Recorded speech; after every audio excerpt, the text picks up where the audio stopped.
Hi, I'm Dwayne Brown. Tonight on KPBS Evening Edition, a union leader speaks out about the city's new contract deal with employees. UT San Diego lays off more workers, and we look at new questions about problems at the San Onofre nuclear plant. Also tonight, transforming the senior living experience will show you how a San Diego wellness program is serving a growing population living in poverty. And are you paying something extra in your property taxes? We'll have a look at MelloRoos taxes. KPBS Evening Edition starts now.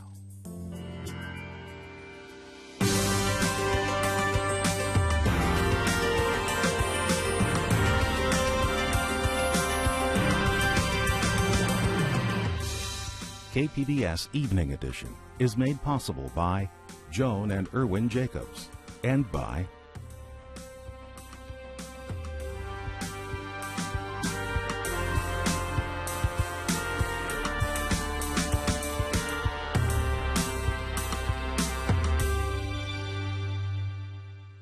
Hi, good evening. Thanks for joining us.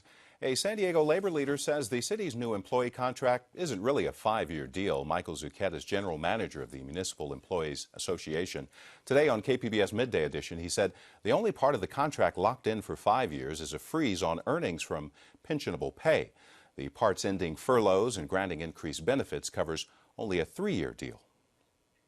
That nobody is jumping up and down, thumping their chest about, which probably means that it's a pretty good deal for everybody because, you know, it was a tough deal. Mayor Filner deserves a tremendous amount of credit for having this be his priority and for claiming during the campaign to be the only one who could get it done. Zucchett says employees will try to renegotiate for more money in 3 years. The deal still has to be ratified by the 6 city unions and then by City Council. No more North County edition for UT San Diego. The paper has reorganized, closing down its Temecula edition and eliminating a separate North County version. The paper circulation department says everyone in the county will now get the same paper. More than 24 employees have been laid off.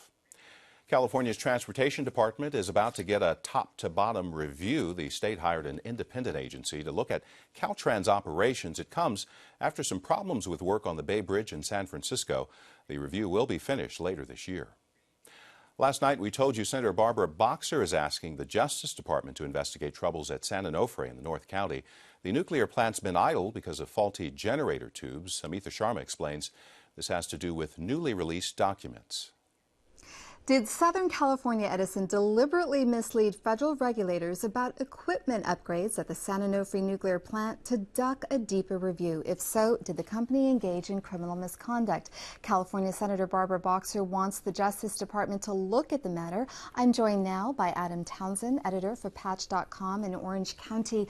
Senator Boxer released a letter this week from 2004 from a Southern California Edison executive who basically says the replacement generators, which contained the tubes that ultimately sprung a radioactive leak, were similar to the old ones, but were not a like-for-like replacement of the original ones. How big of a revelation is this?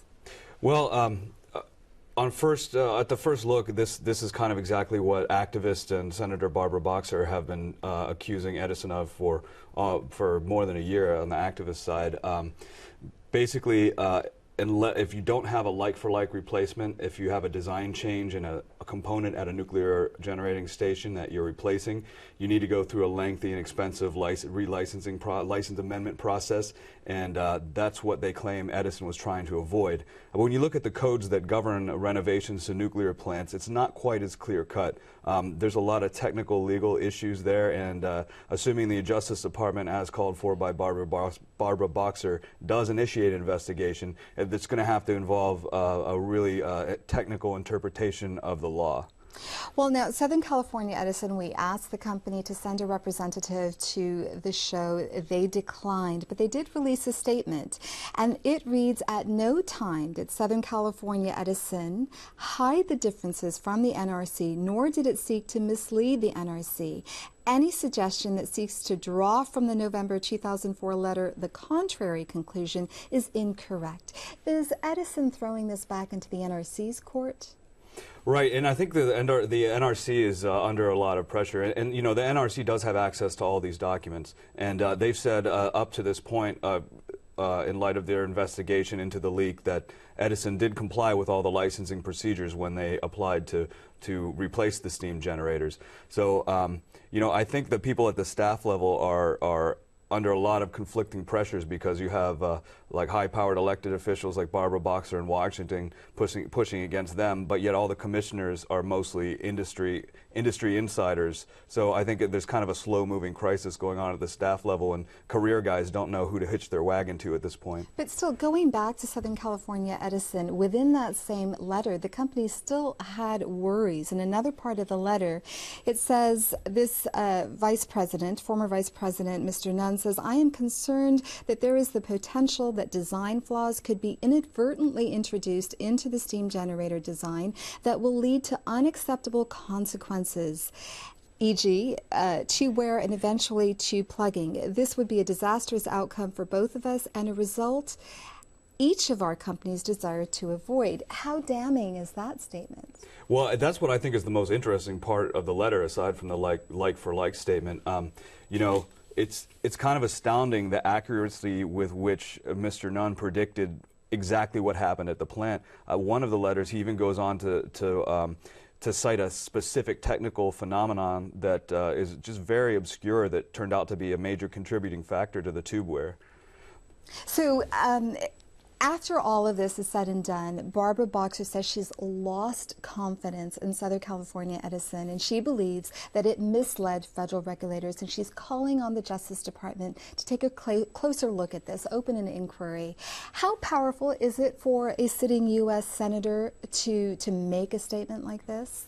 Well, and especially Barbara Boxer, who has a ton of clout in the Senate. She's a senior senator and things like that. And it just, I mean, this Justice Department potential investigation is just one of multiple investigations at the state and local level that are going on. This California Public Utilities Commission is investigating the financial end of it. Of course, the Nuclear Regulatory Commission is investigating it, and the Atomic Energy Licensing Board.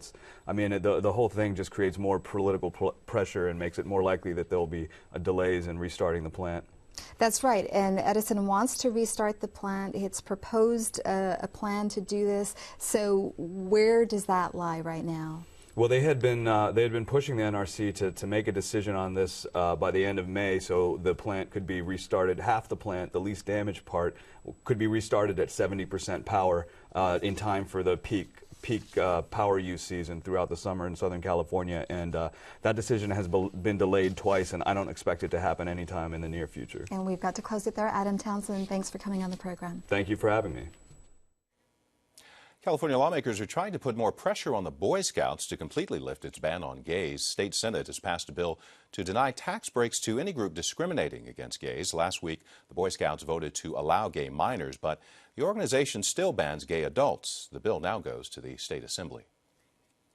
25 Tea Party and conservative groups are suing the federal government after the IRS admitted some were targeted in reviews for tax-exempt status. The suit accuses the Obama administration of scheming to deny the status based on a group's political views. The president has already said such targeting is unacceptable. 2 congressional panels will hold hearings on the controversy next week. A Tea Party leader is leaving Congress next year. Michelle Bachmann says she won't run for a 5th term. In an online video, the Minnesota congresswoman says her decision has nothing to do with an ethics inquiry about her failed presidential bid or her narrow win for re-election last fall. The law limits anyone from serving as President of the United States for more than 8 years. And in my opinion, well, 8 years is also long enough for an individual to serve as a representative for a specific congressional district. Bachmann says she isn't ruling out politics in the future. There are more signs tonight. A former San Diego councilman will run for Congress next year. His website now includes a form for donating to the DeMaio for Congress campaign. Carl DeMaio hasn't made a formal announcement yet and hasn't responded to our request for comment.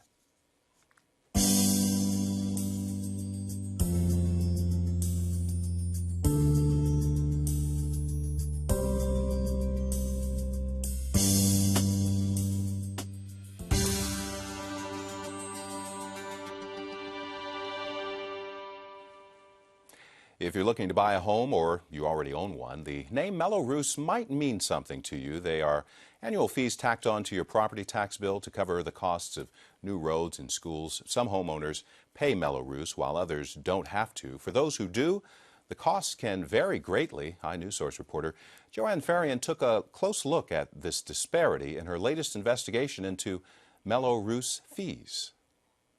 Here in California, in the primary tomorrow, people have the rare and no doubt pleasing opportunity to vote their taxes down. That was 1978, the year Prop 13 passed. The proposition rolled back property taxes and restricted future increases. Revenue from property taxes plummeted as a result, and schools and cities found themselves unable to pay for basic needs. By 1982, the state legislature found a new way to tax property, a law commonly called MelloRoos, named after the two legislators who wrote the law. It allows landowners, most often developers, to create districts, issue debt through bonds, and collect taxes. Today, 1 in 10 properties pays MelloRoos to cover the cost of new schools, roads, fire stations, and libraries. Just how much property owners are paying in MelloRoos can vary from house to house. Let's take a closer look at who's paying and how much. iNewsSource collected tax data for more than 100,000 properties in San Diego County paying MelloRoos. Here's what we found. On average, homeowners who pay MelloRoos pay an extra $1,826 every year. But the range is huge, anywhere from an extra $35 to $8,700. In total, San Diego County properties paid an extra $200 million in MelloRoos last year, almost doubling in the past decade. Now let's zoom in even closer to see just how dramatically MelloRoos payments vary house to house. This is my house. It's a pretty typical tract home built in the late 80s. I pay MelloRoos $776 a year. But if I walk down to the end of my street to my neighbor's house, it's a very different story. Now, these houses behind me, they were built all at around the same time. But as we keep walking further, you'll see where the houses start to change. They get bigger, nicer, and of course they're newer, and that's also where the MelloRoos starts to change. Cheryl Olson, my neighbor, pays more than 6 times what I pay in MelloRoos. Her bill, $4,823 per year, and that doesn't include her regular property taxes, about another $6,900 a year. Looking down our neighborhood street is to think that you're paying $700 versus my $5,000 to do the very same thing. I mean, I can't imagine anybody would think that was fair. Our kids go to the same schools, we share the same roads, library, and fire station. Just why we pay such different amounts in MelloRoos is not entirely clear, but square footage and the age of our homes are two influencing factors. The taxpayers have spoken. The Howard Jarvis Taxpayers Association, named after the man who led the Proposition 13 tax revolt, says MelloRoos can be a fair method of taxation if the homeowners paying are getting something for their money, like new roads and schools. Just how much more they're willing to pay, well, that may be up to the market and whether developers can keep selling homes that come with an extra tax. And Joanne joins me now with more. Joanne, iNewsSource created an app that helps people find out whether they're paying more in MelloRoos fees than their neighbor. How does it work? Well, first of all, people at home can go to kpbs.org/taxes. You click through. There's a lot of information there, first of all, about MelloRoos.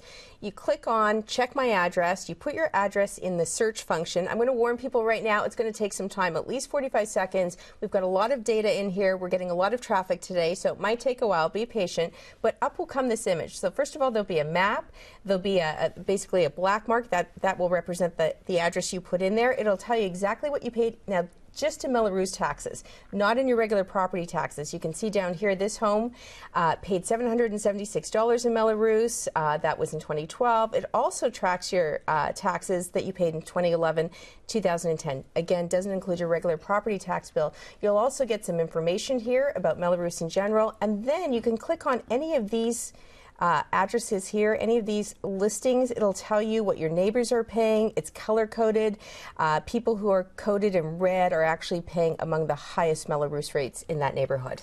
Let's talk about the Howard Jarvis Taxpayers Association, which traditionally rails against property taxes, yet they're not opposed to MelloRoos fees. Why is that? No, actually, I had a long conversation with the president of the association who basically said, you know, first of all, this is going to be market driven. So in other words, if you're a developer, you build a new neighborhood and there's a high MelloRoos tax associated with that neighborhood, maybe people won't buy your house. So first of all, they're saying the market's going to regulate this.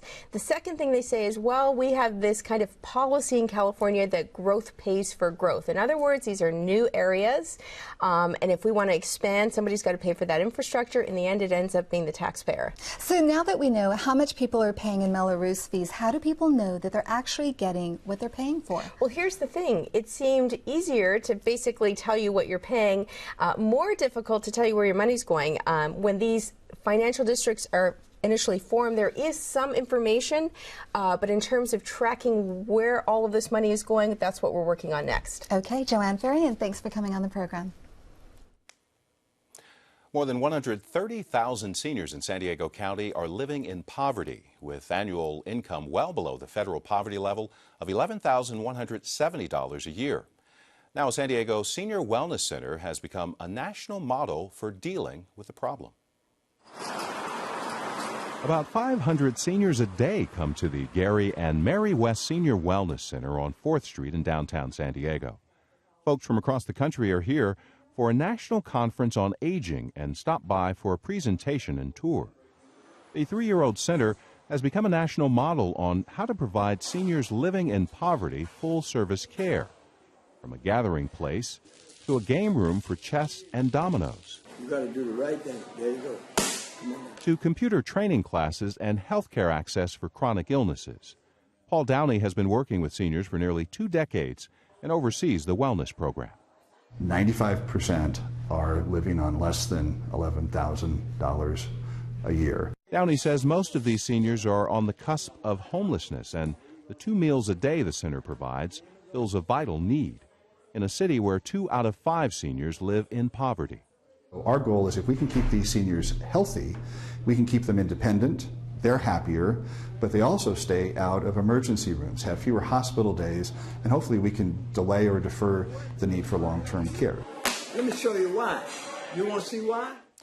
The Gary and Mary West Senior Wellness Center also helps clients with volunteer opportunities to remain active and engaged in the community.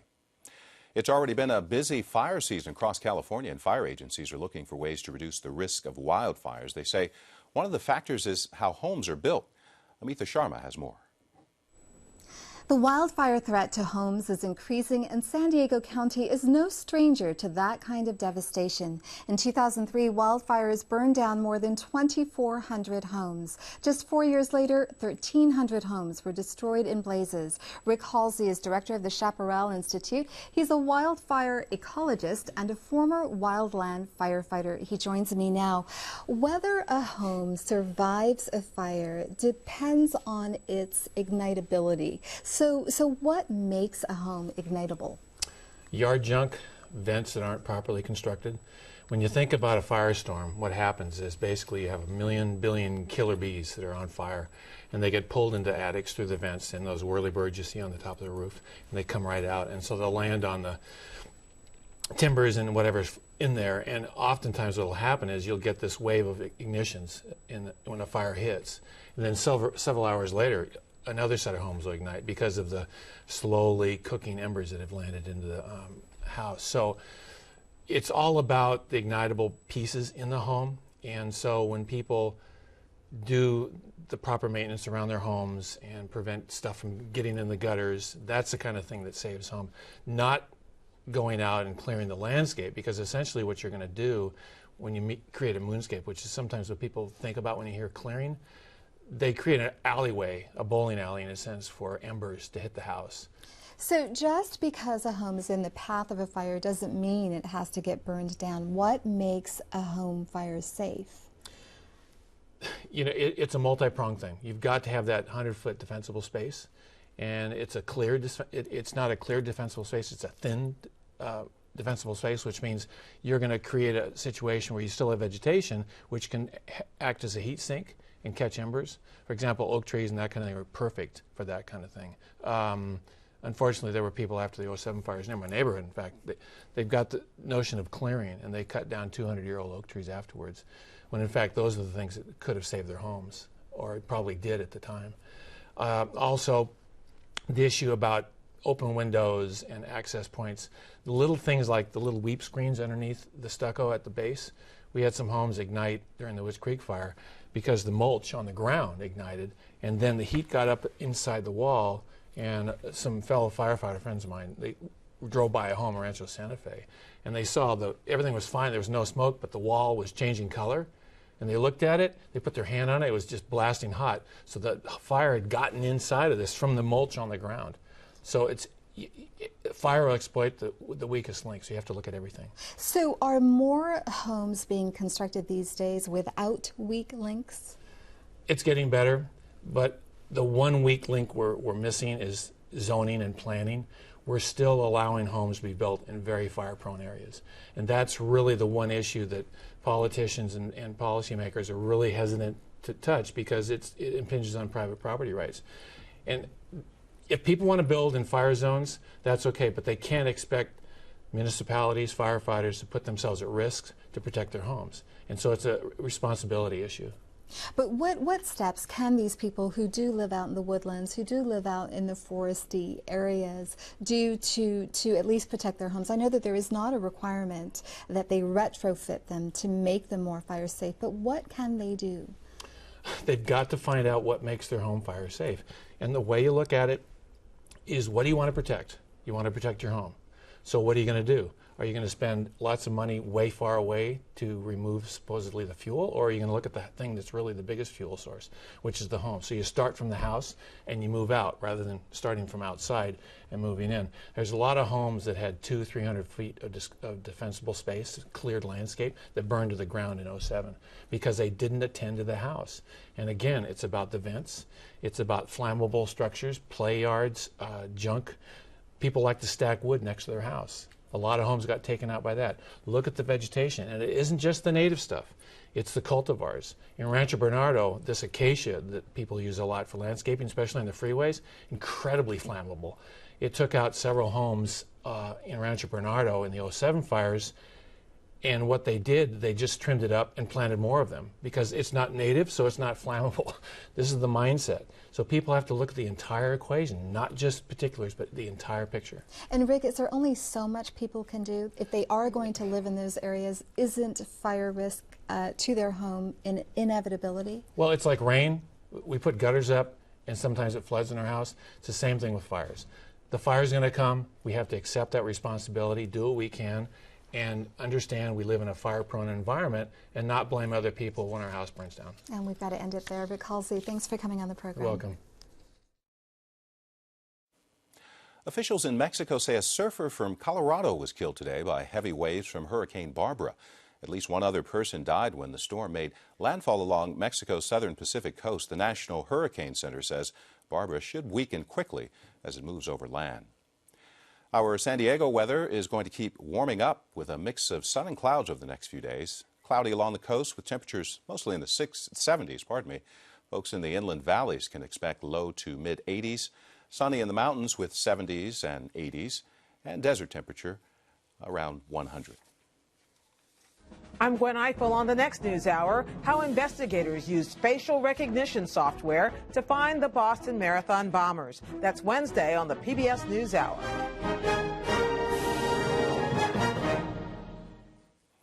It's graduation season, and tonight San Diego Unified is honoring the top 1% from the class of 2013. We caught up with two of those students at Morris High School. School isn't just about schoolwork and GPA and getting your work done. It's about like meeting people and having relationships with people that you can take outside of high school. It's hard in the long run, but eventually in the end, you'll get the feeling that, you accomplished something. So that's like the feeling I want to get every time I do something. The district's graduation ceremonies will be held on June 10th and 11th. Recapping our top stories tonight, a San Diego labor leader says the city's new employee contract isn't really a 5-year deal. Michael Zucchet is general manager of the Municipal Employees Association. Today on KPBS Midday Edition, he said the only part of the contract locked in for 5 years is a freeze on earnings from pensionable pay. The parts ending furloughs and granting increased benefits covers only a 3-year deal. Zucchet says workers will try to renegotiate for more money in 3 years. No more North County edition for UT San Diego. The paper is reorganized, closing down its Temecula edition and eliminating a separate North County version. The paper's circulation department says everyone in the county will now get the same paper. More than 24 employees have been laid off. And there are more signs tonight. A former San Diego councilman will run for Congress next year. His website now includes a form for donating to the De Mayo for Congress campaign. Carl De Mayo hasn't made a formal announcement yet and hasn't responded to our request for comment. You can find tonight's stories and download the KPBS app all on our website, kpbs.org/evening edition. Thanks for joining us. Have a great night.